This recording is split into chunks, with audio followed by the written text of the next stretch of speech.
Yo, I almost got this entire animation. Here's why. 10 times more powerful, 10 times more influential. How can you doubt a man like that? And me, the determination that I have, as long as I'm alive, if I could do it, then whack on you. Almost 2 months later, you guys asked for a breakdown, and I just got so busy. But here it is. Let's get to it. I mean, so like, how did this all start, right? So for 2024, I didn't do a breakdown video. In 2025, I felt like because I kind of skipped a year, I felt like I needed to. I felt like I needed to just do something different, just kind of step out of my comfort zone with this recap. So that's where all the concept or the idea of doing something out of the box kind of came. And then I was like, just, how could I challenge myself? I got a couple inspirations and I saw a couple stuff I wanted to replicate. So I just said, and kind of, just dived in. I had no prior experience with 3D animation, and I just felt like I just wanted to get this idea across, and the only way to do it was to do it in 3D. One of the first ideas I had was just the TV wall. Like, I just imagine a TV wall with like some of my work playing on the wall, and then it zooming in. So that Vibes Cartel interview we did in 2024, like they was there about 2023, 2024. Like, if it was 2023, it would have been like the end of 2023. And when I was doing the interview, I remember that statement that he made was like, as long as I live, I'll never lose because I'm too determined. And I felt like that was something that, really resonated with me and, could resonate with a lot of creatives, because a lot of the times it's like you have to be determined, especially in a creative field, to like just get your point across, because whether people might not understand or your work isn't as good as somebody else's own, or you just have maybe some obstacles stopping you from creatively getting to where you want to go, or to kind of make that idea, is just kind of a reminder to keep pushing, keep going. So it was really a good kind of phrase. It felt really, really, triumphant when I saw it. So that's why I put it in the start of the video. And kind of led the video with that snippet from the interview. So, yeah, so Mike just died. Or not the mic, the camera. The camera just died, so I had to switch over. Alright, so where were we? Pretty much after that it was straightforward, because that's really the only really kind of intensive part of the whole process was the inside part, was inside of the house. After I had the idea of the TV wall and stuff inside the old house, I also had the idea of, like, from Avatar, like the floating rocks of Pandora. So I wanted to include that as well. And that one was probably where, like, I almost quit, because I was trying to do it and it just wasn't working. I think I did like some crazy amount of subdivisions on one of the objects, and it was just crazy. Like, it was crashing, it wasn't loading, and even when it was loading, it was super slow. So, like, at that point I felt like I really wanted to give up, because I wanted to drop the recap reel at like in December. I had the idea and everything that I wanted, the scenes and everything that I wanted, by like end of November. So like December was a crunch time to get it done before the year was over, and I started it, and just between work and just everything else that I had going on in my life, I couldn't finish it, and I ran into this wall, and no matter what, I still couldn't finish it, because I'm here working every day. I literally spent like a day on it and still couldn't get anywhere. And that's why it took me so long just to even drop it in the first place. Yeah, so we got around that, end up, figuring it out. I split it into two sections. So the first scene with the outside and the bats and the floating house and everything, the floating rock and the house and everything, is one project. And then because that project was moving so slow and I couldn't figure out what was wrong, I created another project instead of creating the house or the frames inside of that house. When we go into the breakdown, you'll see. Yeah, and I just created two projects, and that's where I kind of felt back some momentum because, yep, battery died again. You get me? So basically, it has a problem with chat too much. So here what we're gonna just jump in at the breakdown and get this thing started. Alright, boom. So let's jump into the breakdown. So the first thing I did was created the Hallelujah Mountain.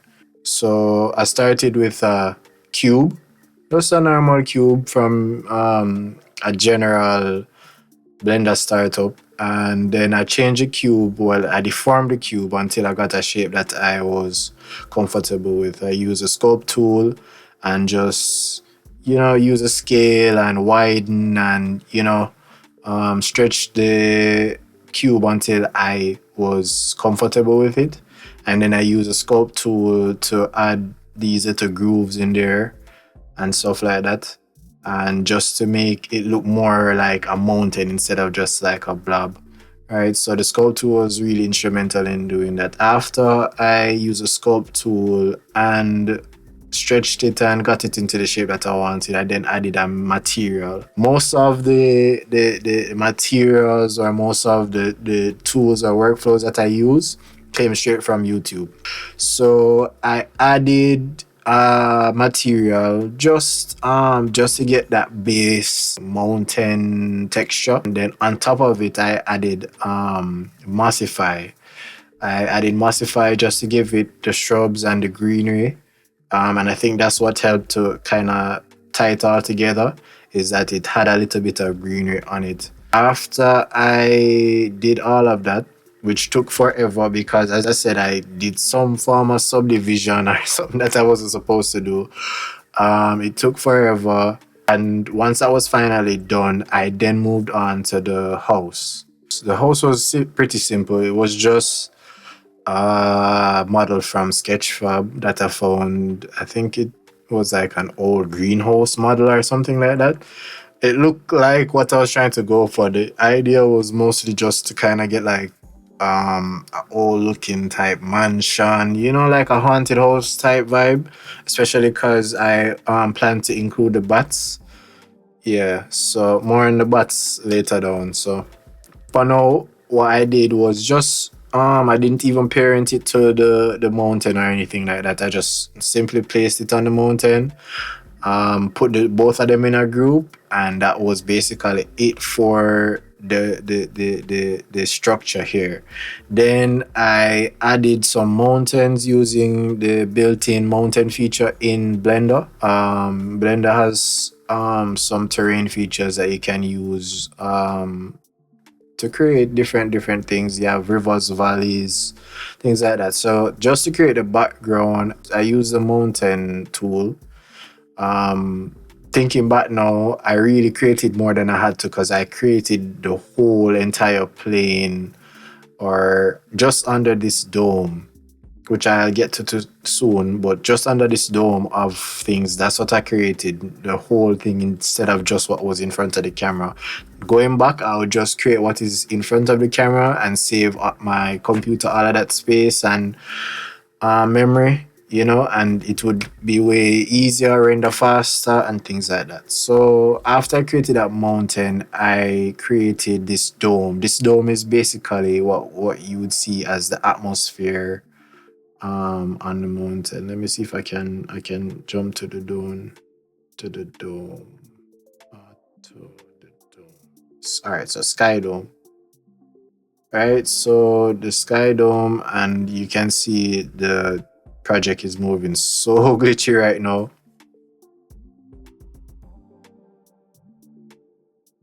But yeah, the sky dome basically covers the whole area, right? That gives the atmosphere. It's where the clouds are, stars, everything. It's in the sky dome. So what I basically did was just create a dome around what I was doing. I think the sky dome started from, it started from a sphere. And then what I did was just to add some modifiers a subdivision to make it a bit smoother, and that was pretty much it. And the texture for the clouds and everything like that. There was supposed to be a moon there, but for some reason it wasn't coming through. Hey, I wasn't really spending any more time on this one because it was the one that was giving me the most problems. Even when I went to export or render it, rather, the color still wasn't right. I was trying to use the lighting wasn't right. I think all I have on this is just a point light. Or is it? Yeah, I think it's just a point light just on the dome itself.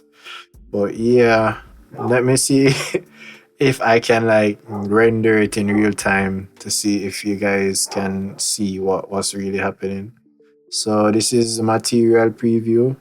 And as I said, guys, I don't know what I did wrong in this one, but it definitely was not what I was supposed to be doing. So I have an area light, I have two area lights, I have a point light. Yeah, and I think that's it. And it still wasn't giving me what I wanted. So here you can see now that the dome is loaded, you can see the clouds in it as well as the stars. Let me give you a final preview of the final render if it will load. Trust me, like you see how long this thing that take for load? It's like crazy. Like that's why it took me so long, and that's why I was so frustrated because I almost like gave up just because it was moving this one. This is how slow it was moving before I even added the bats or anything like that. So to even do that and then to add a 3D camera and render all of that out was so stressful. But I have to be thankful because now I know what to do, and now it's a learning lesson, and I can kind of go back and do something like this 10 times easier and now implement it into something like a music video or some work for a client or anything like that, really. Even in my own brands and my own yeah. And I don't know why, but there is some cracks in the dome for some reason. I think that has to do with the lighting. But as I said, because it wasn't rendering for me properly, I couldn't fix anything without waiting 5-10 minutes for everything to kind of, not even 5-10 minutes, about 5 minutes for everything to really render out, which is when you're going so fast and you're trying to do such a big thing, it's like such a waste to waste 5 minutes and do nothing really. So now that we've covered the dome, the mountains, the floating mountain, and the house, now we can go to the bats. So for this project, I had kind of made a pact with myself not to spend any money to accomplish what I wanted, because I know that there's a lot of ways to do things, right? There's a lot of you have the easy way, you have the hard way. Blender is a program that majority of the persons who use it would have created the things that they're using, such as plugins, materials, things like that. So it's a very community driven platform, and I wanted to make use of that, especially with getting like models from Sketchfab and places like that. I really just wanted to see how far I could get without even spending a dime, and I'm proud to say I got pretty far. And I could have gotten 100% of the way there, but that brings me to the bats, right? So I had two bats in this scene. I had some bats flying across the screen, and I have these bats that are circling around the floating mountain, right? So I could have created those bats on my own based on the YouTube video that I was watching, but the guy also had a link to this procedural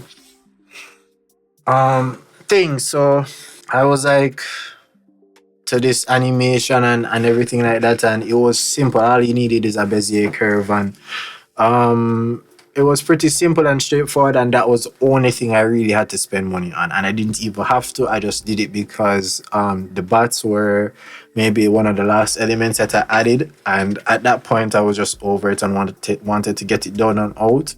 So I just paid for it. I think it was like $13 or something. Not anything too crazy or anything like that. But yeah, that was the only thing I spent money on this whole project. Also use 3D Cam, which is another I'd say user created plugin. So basically AutoCam, it tracks your movement, so you can use the mouth. Right. Right on the mouth. What kind of mouth business? Yeah, you can use a mouse and basically just move throughout the scene, and it will track your movements with the mouse, and then you can go back and refine it later. Select your path and everything. It allows you to adjust your focus. It allows you to just adjust your aperture, everything like that. It's a really, really good plugin. I'd recommend anybody who's just starting with Blender to get AutoCam, because rigging a camera is really, I wouldn't say complicated, but you have to know what you're doing. Right, so I think that's it for the first half, which would be the Hallelujah Mountain scene with the bats and everything circling. So let's jump on to the interior now, which is my personal favorite. I preferred the interior when I was making this. It was way easier. As I said, this is where I started and I hit the brick wall here. When I started, I had no clue. I was kind of just jumping in the deep end. Um, yeah, so I just dived in, learned from my mistakes, and then started another project with the interior, which was way easier, was way smoother. I'm gonna open it now, and you guys will see that it was way smoother. Everything kind of just went through, and I didn't have the issues that I was having with this. You see how this moving super choppy? All right, let's jump into the interior.